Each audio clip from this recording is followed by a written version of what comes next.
Saudari-saudara, adik-adik dan anak-anakku sekalian, hari ini setelah 9 hari kita bernovena Roh Kudus, janji itu tergenapi, Roh diberikan kepada kita.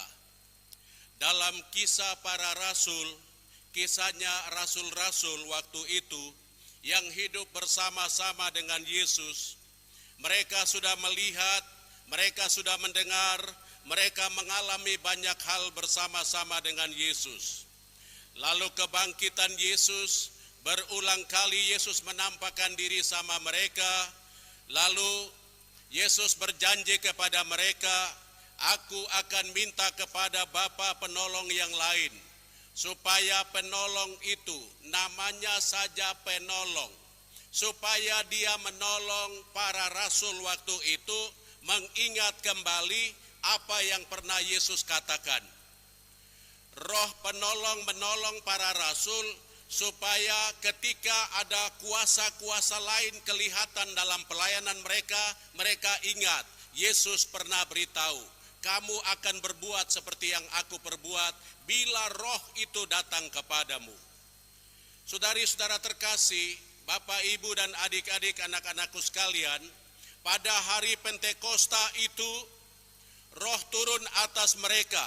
Orang-orang percaya itu berkumpul, lalu datanglah Roh itu, nampak ada sebuah bunyi, lalu seperti tiupan angin keras, lalu kepada mereka nampak lidah-lidah api. Lidah-lidah api itu turun pada mereka masing-masing. Lalu mereka mengalami kepenuhan dalam Roh. Seperti sebuah bejana tabung yang kosong itu, ketika lidah-lidah api itu datang lalu memenuhi mereka, Roh mulai memenuhi pikiran mereka, Roh mulai memenuhi isi hati mereka, Roh itu mulai isi bejana ini, sampai hidup mereka mengalami kepenuhan dalam Roh.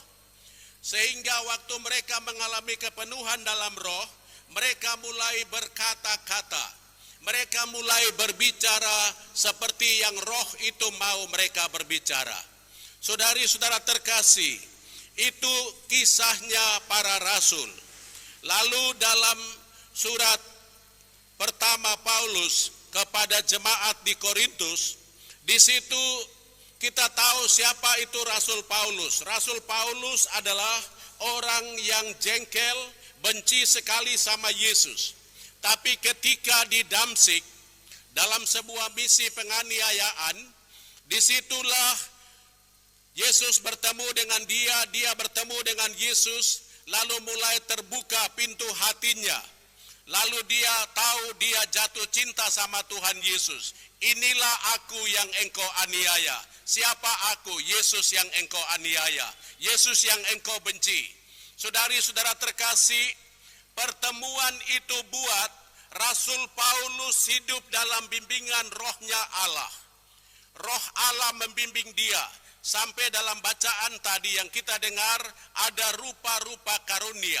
Rasul Paulus yang ngomong, dia yang manusia lamanya jauh dari Tuhan, tetapi pertemuannya di Damsyik buat dia punya pikiran berubah, hati berubah, dan dia mengerti ada rupa-rupa karunia.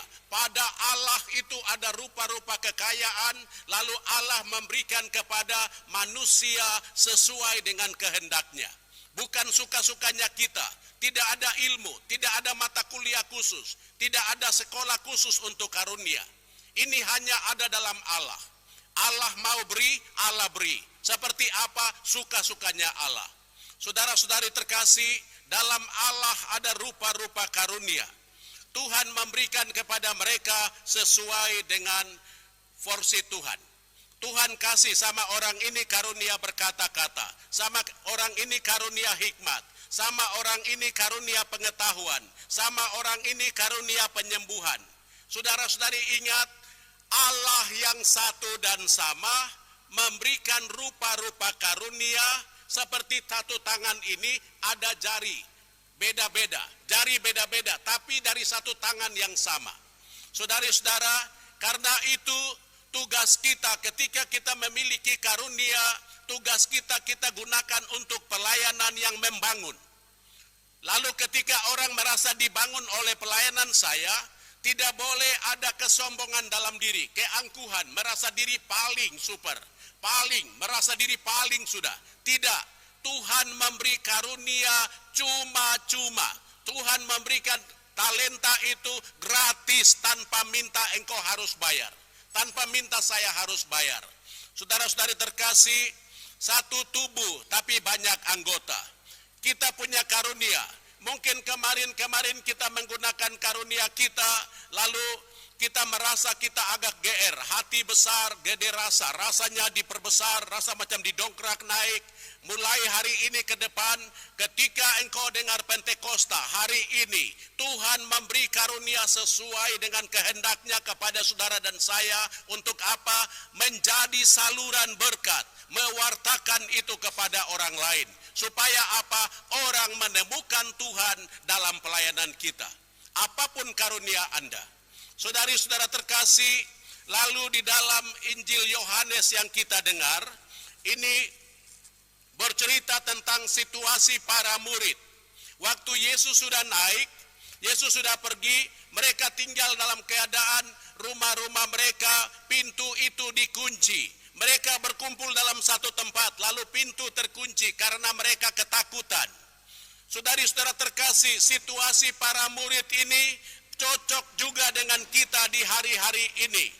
COVID-19 ini bikin kita semua ada di rumah. COVID-19 ini bikin kita tidak kemana-mana. Kita mau berkontak dengan orang lain juga. Macam sekarang, gereja juga kosong. Gereja kosong, mau pergi kerja juga tidak, semua dibatasi. Para murid dalam situasi seperti itu, mereka resah, mereka gelisah, mereka takut. Di dalam situasi seperti itulah, Yesus hadir di tengah-tengah mereka. Yesus berdiri di tengah-tengah mereka. Lalu Yesus berkata, "Shalom, damai sejahtera bagimu." Ketika mereka masih ragu-ragu, dia bilang, "Lihat ini bekas paku di tanganku. Lihat ini bekas tombak di lambungku. Ini aku, jangan engkau tidak percaya." Saudari-saudara terkasih, berulang kali lagi, dia katakan, "Shalom, damai sejahtera bagimu." Saudari-saudara terkasih, supaya mereka bisa mengerti, supaya mereka bisa mengenal, ini Yesus bilang, "Aku menghembusmu dengan Roh Kudus." Rohku, Tuhan kasih hikmat. Rohku, dus. Rohnya Allah, pikirannya Allah, hatinya Allah, rohku dia kasih kepadamu. Maka roh Kristus ditransfer pindah ke roh kita. Supaya apa? Kita berpikir seperti Tuhan pikir. Kita merasa seperti Tuhan merasa. Karena rohnya dipindahkan. Rohku kuberi kepadamu. Rohku dus. Saudari-saudara terkasih, Yesus transfer pindah rohnya kepada kita. Supaya kita bisa hidup, kita bisa berpikir, kita bisa berbuat seperti dia buat. Saudari-saudara terkasih, itu dari Injil Yohanes. Lalu sekarang, apa yang mesti kita buat di Pentakosta ini? Pentakosta lalu kita sudah rayakan, hari ini kita rayakan, nanti lagi kita rayakan. Hari ini Pentakosta kita rayakan sekaligus dengan penutupan bulan Maria. Saya yakin dan percaya, selain 9 hari kita bernovena Roh Kudus, mulai dari tanggal 1 sampai dengan hari ini, kita berdoa rosario. Dalam situasi seperti ini, apa yang bisa kita buat? Lalu dalam situasi COVID-19 ini, apa yang bisa kita buat? Saudara-saudari terkasih, Bapak, Ibu, adik-adik, anak-anakku sekalian, Yesus bilang, "Damai sejahtera bagimu." Roh itu sudah ada pada kita, ada pada saya, ada dalam Bapak, Ibu, adik-adik, anak-anak sekalian. Sekarang tugas kita, damai sejahtera bagimu, tugas kita adalah menjadi saluran damai sejahtera bagi orang lain. Tugas kita sekarang, bagaimana kita membawa damai. Saudari-saudara terkasih, Dalam situasi hari-hari ini ada banyak hal. Ketika COVID-19 itu mulai melanda kita, sekarang ada orang-orang baik, banyak sekali. Ada sumbangan sembako dari mana-mana. Ada orang-orang membawa bantuan ke sini, bantuan ke sana. Pertanyaan sekarang, murnikah bantuanmu itu dari ketulusan hatimu yang shalom? Saya mengasihi mereka dan saya mau memberi bantuan karena saya mengasihi. Atau saya memberi bantuan karena saya punya kepentingan lain di belakang saya. Ini pertanyaan untuk saudara dan saya renungkan. Yesus datang membawa shalom asli tanpa kepentingan apapun. Damai sejahtera bagimu. Saudari-saudara terkasih, dalam situasi ini juga ada bantuan langsung tunai atau bantuan tunai langsung. Betulkah saudara, ketika bantuan itu diberi sama saudara, lalu engkau transfer, engkau kasih pindah itu persis, misalnya 600.000. Benarkah uang itu sampai ke dia 600.000? Atau ada tersendat di jalan? Jangan sampai dia tidak shalom hanya oleh karena kertas yang namanya uang. Harga diri manusia lebih mahal daripada recehan itu, tertulis 20.000, 30.000, itu kertas. Kertas, jangan sampai akhirnya harga diri saudara dan saya menjadi turun oleh karena kecurangan kita, ketidakaslian kita. Kita tidak menjadi saluran shalom kepada yang lain. Saudari-saudara terkasih, hari-hari ini juga kita ikuti media sosial, pasti semua orang tahu bagaimana pelayanan kita kepada orang-orang yang kita katakan positif dalam COVID-19. Saya lihat satu video yang membuat saya merasa tidak nyaman.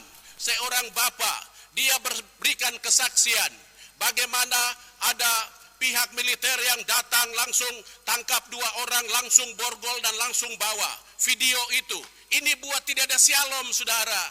Siapakah kita ini saudara? Mari kita hadirkan damai.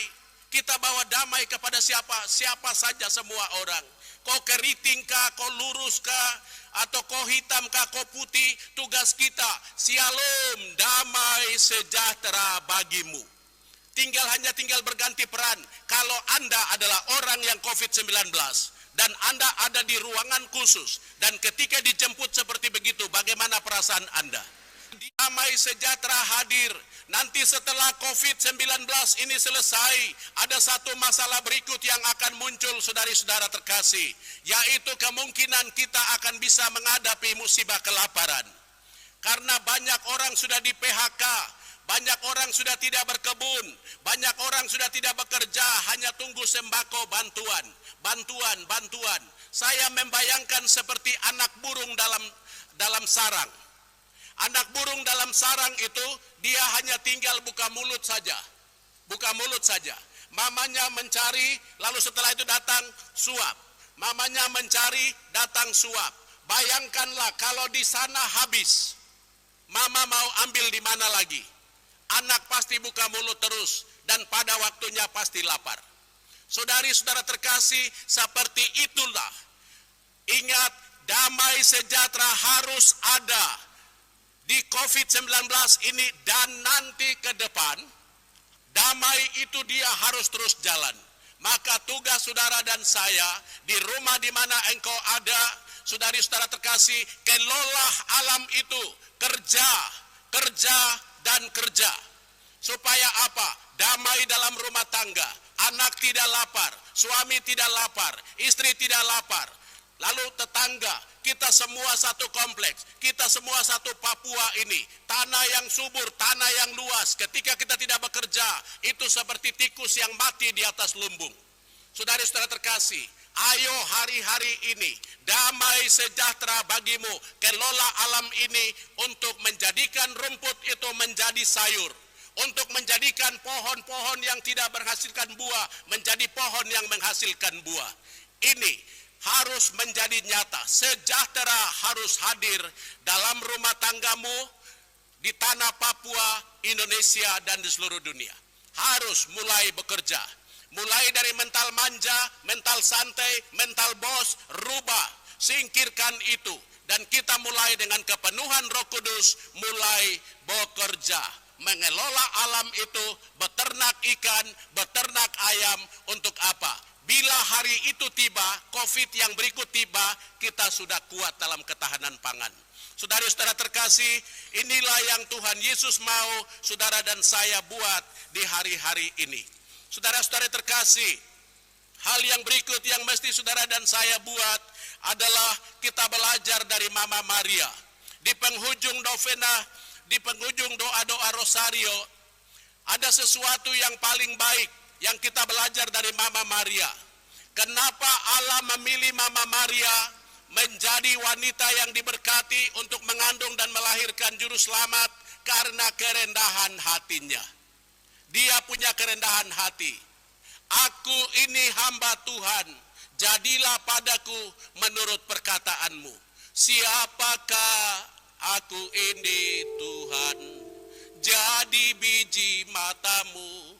Dengan apa kan ku balas Tuhan, selain puji dan sembah Kau. Semoga Roh Kudus hadir pada kita, dan kita akan menutup bulan Maria ini, kita miliki satu spirit. Milikilah hati sebagai seorang hamba. Selalu Pastor John ngomong di mana-mana, tidak ada air yang mengalir ke gunung.